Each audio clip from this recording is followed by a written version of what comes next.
Docteur Séninger, bonjour. Bonjour.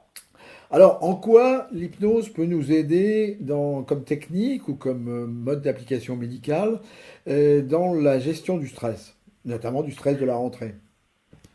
Alors, souvent, on confond le stress et l'agent stresseur, hein. C'est-à-dire que l'agent stresseur, c'est par exemple les notes des enfants à l'école, la pression qu'il peut y avoir, la pression scolaire ou professionnelle. Ça, c'est l'agent stresseur. Le stress, c'est la réponse de l'organisme à cet agent stresseur. C'est-à-dire que c'est l'adaptation, c'est un défaut d'adaptation de l'organisme à un événement qu'il ressent traumatisant, soit physiquement, soit psychiquement. Alors, il faut apprendre à prendre les choses un peu différemment. Celui qui a fait les plus de travaux sur le stress s'appelle Hans Selye. Il a eu un prix Nobel de médecine pour ça.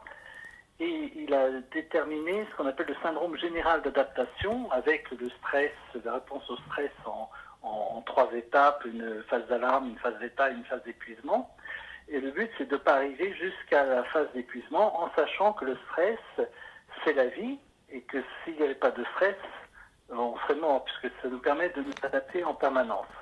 Ce qu'il y a, c'est qu'il faut que ce stress soit canalisé et qu'on prenne les choses un peu différemment. C'est que il y a des personnes qui sont des montagnes de problèmes et souvent des personnes qui n'arrivent pas à dormir parce qu'ils n'arrivent pas à avoir ce qu'on appelle un lâcher prise. Et l'hypnose, effectivement, est une bonne méthode pour apprendre à lâcher prise.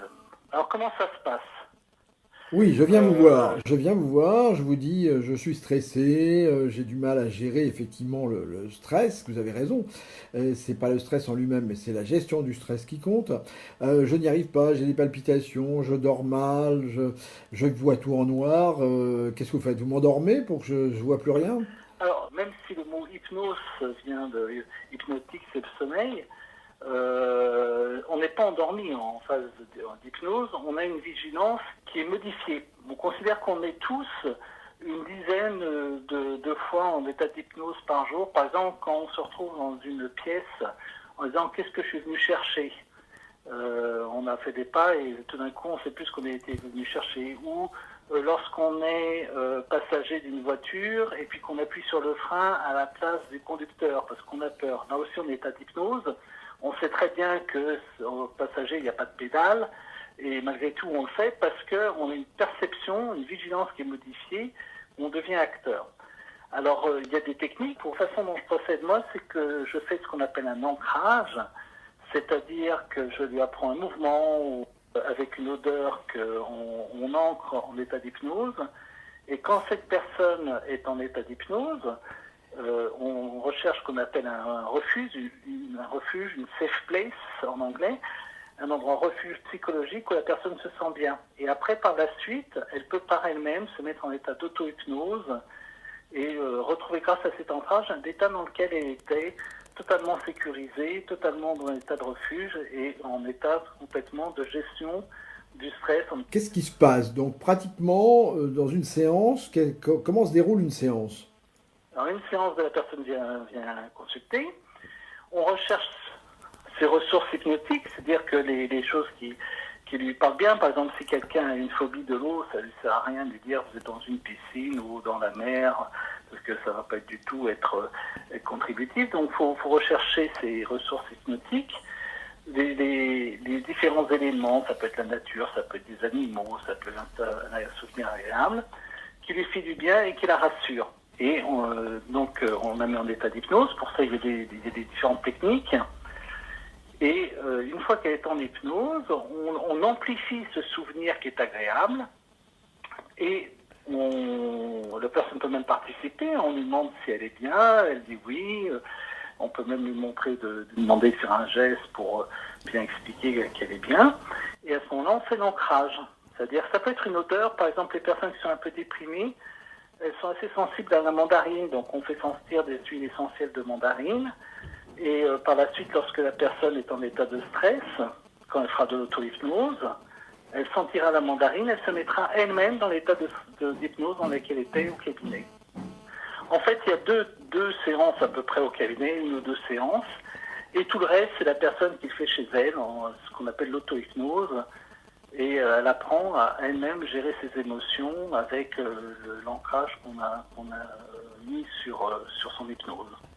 Donc vous dites que 2, 3 séances suffisent pour aider à Oui, gérer? parce que si ça marche pas, ça marche pas. C'est-à-dire qu'il y a des personnes qui sont qui ensuite ne font pas du tout d'auto-hypnose, enfin qui sont un peu réticentes, ou elles n'ont pas le temps, ou elles sont réticentes à faire de l'auto-hypnose, mais quand la personne est bien partie, qu'elle a bien compris comment ça fonctionne, en général, elle fait de l'auto-hypnose, et puis 1 ou 2 séances suffisent, et après, par elle-même, on a résolu le problème, parce qu'elle sait par elle-même se mettre dans un état qui est un état de relaxation, qui lui permet de être bien plus à même de gérer toutes ces émotions qui peuvent être négatives lorsque les agents stresseurs arrivent. Alors, ces séances d'auto-hypnose, on doit faire ça régulièrement, chaque jour, plusieurs fois par jour? Oui, alors moi je suis médecin du sommeil, donc je fais beaucoup dans les troubles du sommeil. Donc souvent les personnes ont du mal à dormir ou se réveillent la nuit avec des idées qui sont un peu lancinantes, qui reviennent, des tas de soucis. Et à ce moment-là, il faut le faire tous les jours. Alors, ce qui est peut-être pas mal aussi, c'est de mettre par exemple une goutte si on fait un ancrage avec la mandarine ou avec de l'eucalyptus, c'est mettre une goutte d'huile essentielle sur la tête d'oreiller. Et comme ça, il y a une petite odeur pendant toute la nuit qui rappelle l'état d'hypnose et qui provoque un état de bien-être. Ça peut être aussi un diffuseur avec de l'huile essentielle qu'on peut mettre. Ou alors, si la personne se réveille, elle peut tout à fait sentir le petit flacon d'huile essentielle. Ou alors faire un geste. Pour les personnes qui ne sont pas très sensibles aux odeurs, ben à ce moment-là, on fait un geste et elle fait de l'auto-hypnose, soit la nuit quand elle a du mal à dormir, ou dans la journée, lorsque, par exemple, une collègue de travail est spécialement énervante et qu'on a envie de lui jeter tout ce qu'on a sur le bureau à la figure, et ben on peut faire de l'auto-hypnose à la place avec l'ancrage et puis se permettre de se calmer soi-même et de voir les choses différemment. On peut faire l'auto-hypnose partout, finalement. Oui, oui, tout à fait. C'est pas conseillé de le faire en conduisant, mais dans les autres circonstances, on peut, puisqu'on on repart vraiment en état d'hypnose. Hein. D'accord. Ben, écoutez, je crois que c'est une bonne formule pour aider à gérer le stress de la rentrée. Eh ben, écoutez, je crois que grâce à vous, on va pouvoir gérer notre stress, faire de l'auto-hypnose.